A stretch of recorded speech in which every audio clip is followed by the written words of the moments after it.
Hello বন্ধুরা, আপনারা কে কীরকম আছেন? রুবিজ হোম কিচেনে আপনাদের সবাইকে স্বাগত জানাই।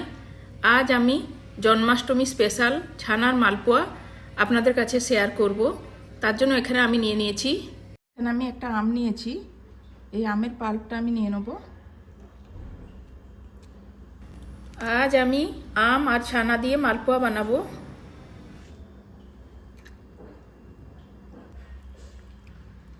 আমের পাল্পের সাথে আমি ছানাটা মিক্স করে ওটাকে পেস্ট করে নেব।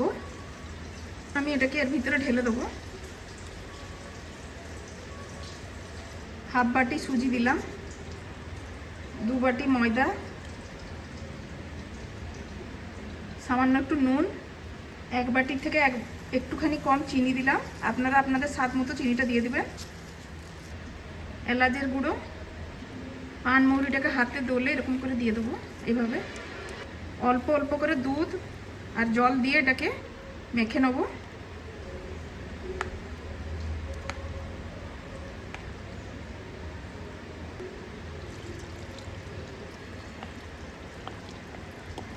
দু চামচ মিল্ক পাউডার। ব্যাটারটা হয়ে গেলে আধ ঘন্টা রেস্টে রেখে দেবো। এখন আমি এর মধ্যে একটুখানি খাওয়া সোডা দিলাম, একটুখানি জল দিলাম এর উপরে। ব্যাটারটাকে ভালো করে মিক্স করে নেব।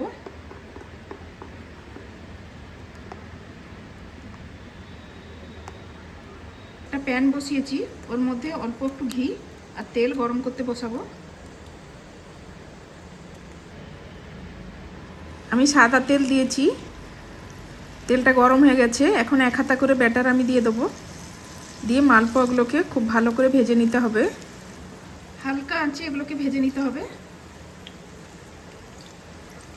এখন আমি এগুলোকে উল্টে দিচ্ছি।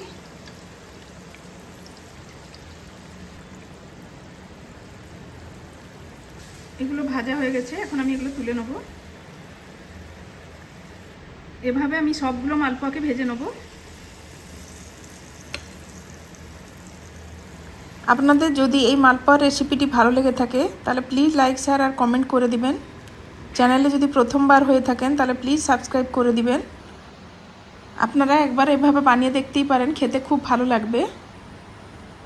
প্লিজ আপনারা কে কোথা থেকে দেখছেন কমেন্ট দিয়ে জানাবেন। সম্পূর্ণ ভিডিওটি দেখার জন্য আপনাদের সবাইকে ধন্যবাদ।